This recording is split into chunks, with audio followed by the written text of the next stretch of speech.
Sebelum lanjut nonton video ini, jika kalian suka dengan channel Pegawai Jalanan, silahkan kalian support kami dengan cara subscribe dan klik tanda loncengnya. Silahkan gunakan headset Anda untuk mendapatkan kualitas suara yang jernih. Selamat menonton.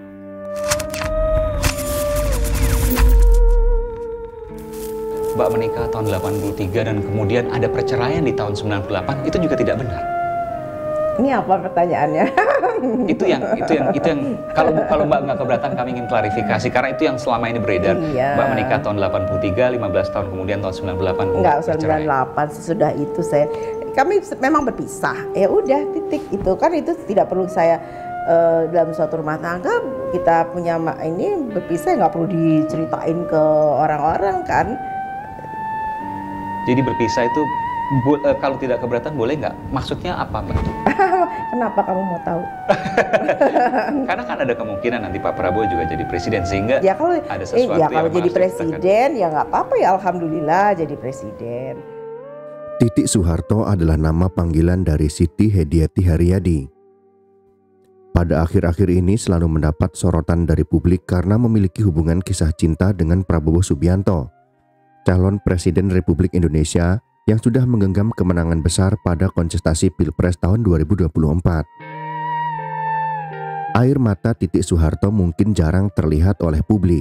Namun, di balik air mata itu tersimpan kisah cinta sejati dan pengorbanan bersama Prabowo Subianto, mantan suaminya yang kini menjadi calon Presiden Republik Indonesia. Titik Soeharto dan Prabowo Subianto yang menikah pada tahun 1983 adalah pasangan yang serasi dan harmonis. Namun, cinta mereka tidak berjalan mulus, bukan akibat datangnya orang ketiga atau pertengkaran rumah tangga, akan tetapi kondisi politik yang berubah akibat tuntutan mundurnya Presiden Soeharto yang merupakan ayah dari Titik sekaligus mertua Prabowo Subianto. Pada tahun 1998, saat Indonesia dilanda krisis politik dan ekonomi, hubungan mereka pun terancam dan dipaksa berpisah karena kondisi politik tersebut. Prabowo yang saat itu menjabat sebagai Pangkostrat dituduh terlibat dalam aksi penculikan aktivis dan rencana kudeta. Prabowo kemudian memutuskan tinggal di Yordania untuk beberapa waktu. Belakangan jagat media sosial dihebohkan dengan unggahan akun TikTok Safai Nayatul berjudul Air Mata Titik Soeharto. Tulisannya panjang, hampir 2000 kata, dan sesuai dengan buku-buku yang menceritakan tentang Prabowo dan Titik Soeharto. Walaupun panjang, namun tulisan itu masih nyaman dibaca, terutama bagi teman-teman yang ingin tahu lebih dalam kisah cinta Prabowo Titik dari sudut pandang Titik Soeharto. Maka silakan baca sendiri kontennya jika Anda penasaran. Tapi jika kurang suka membaca, maka inilah video yang tepat untuk menyelami kisah tersebut. Agar tidak terus berprasangka yang tidak baik, maka tontonlah video ini sampai selesai, agar kita bisa mendapatkan kisah yang seutuhnya, dan tentunya ada hikmah yang dapat kita ambil dari sebuah kisah hidup dua orang insan manusia yang masih hidup dan mewarnai perpolitikan Indonesia. Beginilah kisah selengkapnya.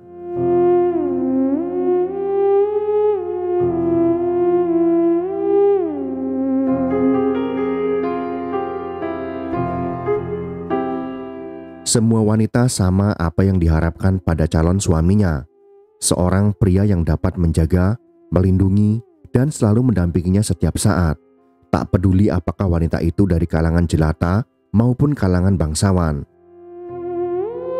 Bukanlah seorang suami yang kerap berjibaku dengan lumpur, hutan, rawa-rawa, apalagi bermain dengan kematian. Hal itu juga berlaku bagi putri kesayangan Soeharto, Siti Hediati Haryadi, seorang darah keturunan keraton yang selalu berbicara lembut dan jauh dari kehidupan keras dan kasar. Namun saat cinta datang, Titik tak bisa mengelak memilih suami seorang prajurit ABRI. Taman Mini Indonesia Indah menjadi saksi bersatunya dua keluarga, Soeharto dan Sumitro ini. Lalu kemudian, Titik pun mulai merajut asa rumah tangganya dengan angan indah dan bahagia hingga akhir hayat nanti. Saat itu keadaan negara berjalan sangat berat. Aksi GPK sangat mengancam stabilitas nasional. Mereka bergerilya di hutan-hutan untuk siap menyerang pasukan ABRI dengan senjata otomatis. Puluhan tentara Republik Indonesia meregang nyawa dengan tubuh penuh luka peluru. Pemerintah tak bisa tinggal diam. banyak pasukan keamanan Republik Indonesia yang telah mereka bunuh. Prajurit ABRI pun diterjunkan untuk mempertahankan teritorial tumpah darah Ibu Pertiwi. Namun sayangnya, Presiden Soeharto tak tebang pilih saat mengirim prajurit untuk berperang. Bahkan suami dari putri kesayangannya yang belum menghabiskan masa bulan madu pun turut diterjunkan ke medan tempur. Sebagai seorang prajurit, Prabowo selalu siap saat ditugaskan mengabdi pada negara. Namun tidak dengan Titik, meski akhirnya harus pasrah dengan keadaan.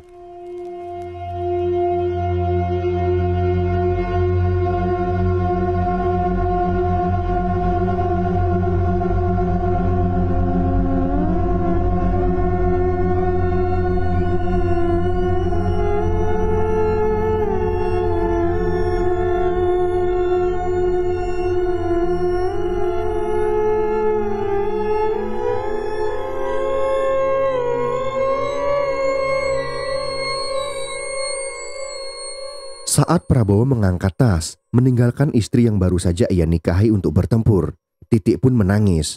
Tak menyangka ayahnya begitu tega melepas menantunya, mengadu nyawa di medan pertempuran yang penuh hujan peluru, yang kapan-kapan saja siap mengenai tubuhnya.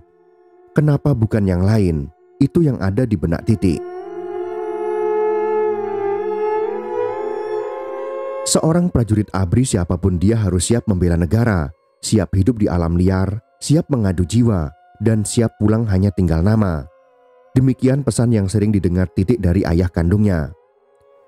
Titik sangat mengerti hal itu, namun air mata tetap mengalir, meski tak dapat mengubah keputusan ayahnya dan tak dapat mengubah tekad baja Prabowo dan tak dapat mengubah apapun.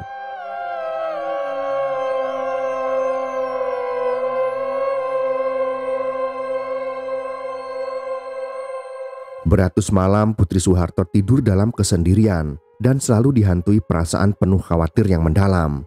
Meski berada di kamar indah bak putri seorang raja, namun hatinya tak pernah terasa nyaman. Karena bulir-bulir air mata Titik kembali meleleh dan membasahi bantal dan guling. Malam-malamnya ia selalu di atas pembaringan yang empuk, gizi makanan yang terjamin, pakaian yang elok, sementara yang ada di pikirannya adalah apa yang sedang terjadi pada suaminya di luar sana. Apakah ia terluka? Ataukah baik-baik saja? Apakah masih hidup? Atau sudah mati?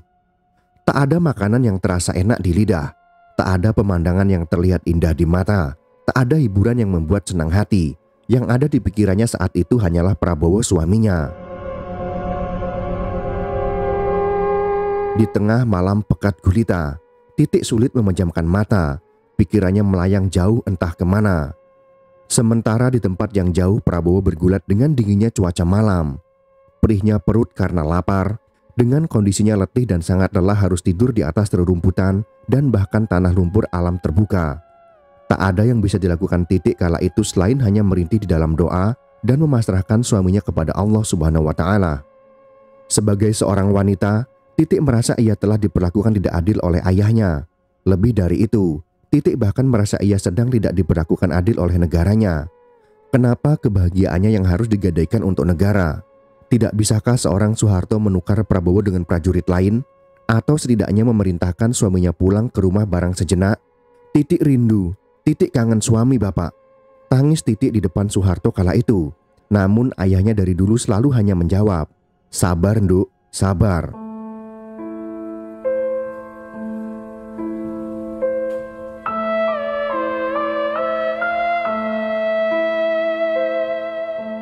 Ketidakadilan dirasa Titik tidak hanya sampai di situ.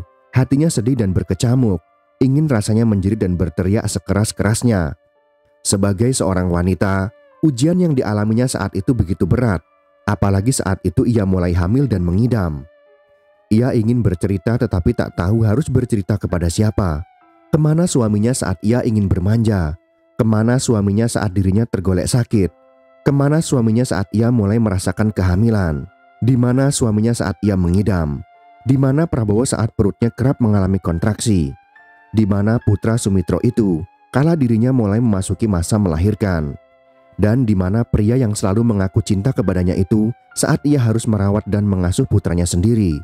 Tanyakan kepada Didit kecil yang selalu menunggu ayahnya pulang di depan pintu. Tanyakan pada Titik seperti apa rasa deg-degan hati ketika suaminya selalu berada di garis depan pada setiap pertempuran.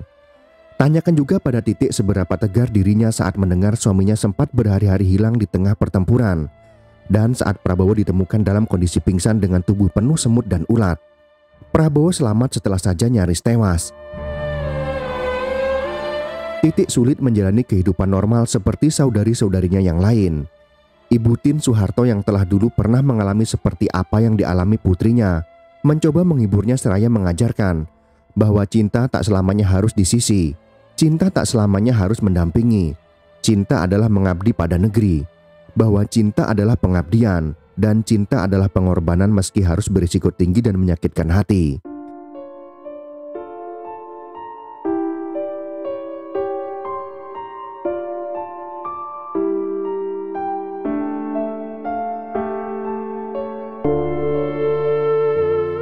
Titik mencoba untuk belajar dari ibu kandungnya itu tentang apa yang disebut dengan kalimat mengabdi pada ibu pertiwi. Kisah keluarga yang tak memperoleh kasih sayang sempurna dari seorang suami dan ayah hanya karena membela ideologi bangsa. Kisah suami dan ayah yang lebih memilih tidur di hutan, makan rerumputan dan dedaunan, meminum air mentah, dan lebih memilih tertembak mati di medan tempur daripada sekedar membelai rambut anak dan istrinya dengan kasih dan cinta.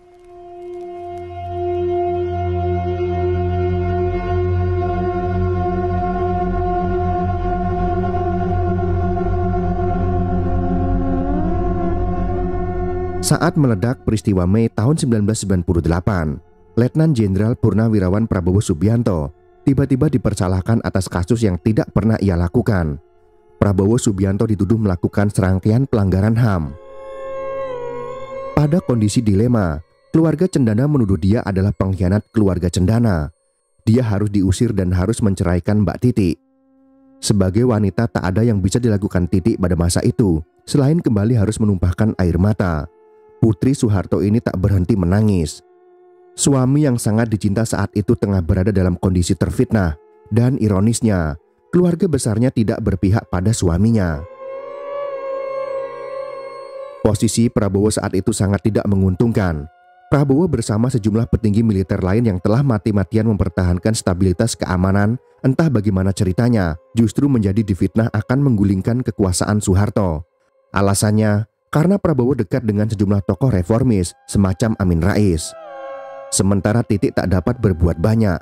Ia berada dalam kungkungan sebuah keluarga militerisme yang notabene hanya tunduk pada satu perintah, dan si pemilik perintah adalah ayahnya sendiri. Tak pernah terbayang seumur hidupnya perjalanan rumah tangganya akan berakhir tragis sedemikian rupa. Putranya Didit jelas akan sangat terpukul dengan apa yang terjadi pada ayahnya, dan apa yang ditakuti Titik menjadi kenyataan. Pada tanggal 20 Mei tahun 1998, Prabowo diusir dari Cendana.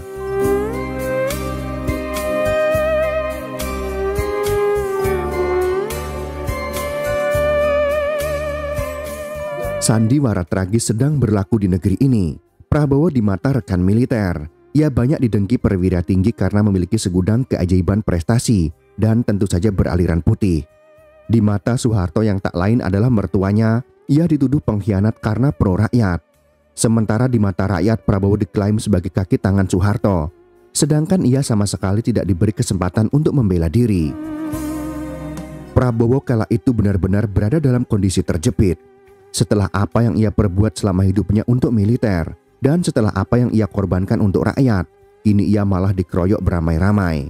Yang tak dapat dipercaya adalah bagaimana sejumlah perwira tinggi dengan tega hati menyebarkan isu kepada masyarakat bahwa Prabowo Subianto adalah penanggung jawab dari seluruh rangkaian peristiwa yang terjadi sepanjang Mei 1998. Sungguh itu adalah pembunuhan karakter yang sangat keji. Tak hanya sampai di situ, dan ini menjadi bukti kejahatan fitnah.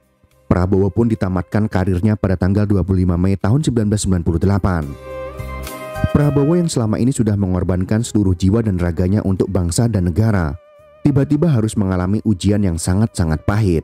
Dicopot dari seragam militer yang selama ini menjadi kebanggaannya, dipisahkan dari anak dan istrinya yang selama ini sangat disayanginya, dan dipojokkan oleh bangsanya yang selama ini sudah dibelanya. Posisinya kala itu benar-benar hancur. Sebagai seorang istri, Titik Soeharto tahu saat itu suaminya hanya sebagai korban fitnah, tapi dia tak bisa berbuat banyak. Lagi-lagi hanya air mata yang menjadi luapan perasaannya kala itu.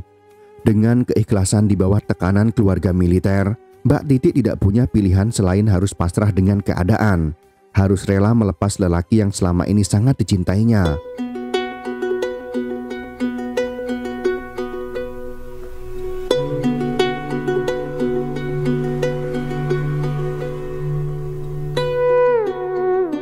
Kabar duka itu pun terdengar oleh seorang sahabat Prabowo yang berada jauh di negeri padang pasir sana, putra mahkota Yordania, yaitu Pangeran Abdullah. Ia mengajak Prabowo tinggal di negaranya. Bagi Pangeran Abdullah, a friend in need is a friend indeed, teman sejati ketika kesulitan. Tidak ada pilihan lain bagi Prabowo selain harus menerima tawaran temannya itu, karena negara ini seperti sudah tidak menginginkannya lagi. Dengan langkah berat pada bulan September tahun 1998, ia terbang ke Amman, Yordania. Di Yordania, Prabowo diperlakukan sangat spesial karena temannya, Pangeran Abdullah itu, merupakan putra mahkota dari Raja Yordania. Namun Prabowo menolak untuk dispesialkan. Ia memilih diperlakukan biasa saja, hidup sederhana, dan bepergian dengan taksi. Di negara ini, Prabowo mulai membangun lagi dirinya yang sudah jatuh ke titik terdalam. Hal-hal berat yang telah menimpanya perlahan ia lupakan. Prabowo di Amman belajar bisnis, belajar bahasa Arab, dan dihargai oleh pangeran-pangeran Arab. Pangeran Abdullah begitu senang terhadap Prabowo, sehingga Prabowo mendapat tawaran status kewarganegaraan. Tak hanya itu, Prabowo juga ditawarkan jabatan menjadi penasihat militer Yordania. Akan tetapi tawaran itu ditolak oleh Prabowo. Prabowo menyatakan bahwa dia adalah warga negara Indonesia dan tak akan pernah berubah. Prabowo juga membangun bisnis bersama adiknya yang telah lama menggeluti dunia bisnis, yaitu Hashim Joyo Hadikusumo. Berkali-kali Prabowo ingin kembali ke Indonesia, namun beberapa temannya melarang karena rentetan fitnah masih berseliweran. Semuanya diarahkan ke Prabowo. Perlahan tapi pasti, Prabowo yang sudah jatuh ke tingkat terbawah perlahan bangkit, dan kembali ke tanah air yang sangat dicintainya. Walaupun pernah terjatuh, Prabowo terus bangkit untuk terus berjuang bagi bangsanya. Walaupun pernah difitnah, disingkirkan, disudutkan, tetapi semangat patriot bagi bangsanya tak pernah pudar. Seakan melupakan penderitaan yang telah dialaminya, ia terus berjuang untuk bangsanya. Ia tidak pernah dendam, marah, dan sakit hati terhadap pihak-pihak yang selama ini memfitnah dan memusuhinya. Secara pribadi Prabowo sudah kaya raya, punya usaha di mana-mana, punya sahabat dan teman para raja. Capek-capek mau jadi presiden Indonesia. Tapi mengapa dia capek-capek mau jadi presiden Indonesia? Bayangkan usaha Prabowo untuk menjadi presiden. Dia terpaksa berhadapan dengan semua musuhnya yang bersatu melawan dia. Namun ia tidak peduli dan tetap terus maju. Walaupun 1000 kali dihadang, difitnah, dihina, diolok-olok, tidak peduli, dia tetap maju terus. Ketika ditanya kenapa Prabowo ngotot ingin jadi presiden, jawabnya tegas, ia ingin mewujudkan Indonesia Raya.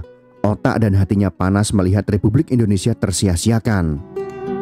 Konteks mewujudkan Indonesia Raya itu benar-benar menakutkan bagi musuh-musuh negara ini. Karena semua orang tahu karakter Prabowo itu keras, satu kata dan perbuatan, konsekuen, tekad baja, tidak bisa disetir. Jiwa patriotnya untuk NKRI sangat total. Kini ia kembali maju menjadi calon presiden. Orang-orang kembali bertanya, jika Prabowo jadi presiden, siapakah ibu negaranya? Secara tegas jawabannya adalah Titik Soeharto. Tanda-tanda cinta sejati Prabowo dan Titik itu nyata. Dari mata Titik Soeharto, cinta untuk Prabowo itu masih ada. Begitu pula di mata Prabowo. Hal itu sesuatu yang tak bisa dibohongi. Cinta sejati mereka tak pernah terpisah karena jarak, tak pernah berubah karena waktu, dan tak akan hilang hanya karena ujian. Mbak Titi adalah cinta pertama, cinta terakhir, sekaligus cinta sejati Prabowo. Prabowo tidak pernah dekat dengan perempuan manapun sejak pisah. Begitu pula Titi, cinta mereka abadi. Kalau orang yang paling ikhlas kepada rakyat Indonesia itu Prabowo. Ikhlasnya seperti apa, Gus? Ya banyak lah. yang dia bikin itu menunjukkan betapa dia ikhlas betul kepada rakyat Indonesia. Yang lain tidak ikhlas? Ya nggak tahu ya. Itulah sepenggal kisah air mata Titik Soeharto. Kisah ini adalah bukti dari kisah cinta sejati dan pengorbanan Titik bersama Prabowo. Mereka adalah contoh dari pasangan yang tidak mudah menyerah dan putus asa. Bahkan mereka sudah menjadi inspirasi bagi banyak orang yang mengalami masalah dalam hubungan percintaan. Mereka berdua sudah menunjukkan bahwa cinta tidak harus selalu bersama, tetapi bisa juga berjalan berdampingan. Semoga sepenggal kisah air mata Titik Soeharto ini dapat kita ambil hikmah dan manfaatnya. Jika kalian suka dengan video ini, silakan berikan jempol ke atas. Dan jika kalian menganggap video ini bermanfaat, maka bagikanlah untuk teman-teman Anda yang lain. Terima kasih sudah menonton.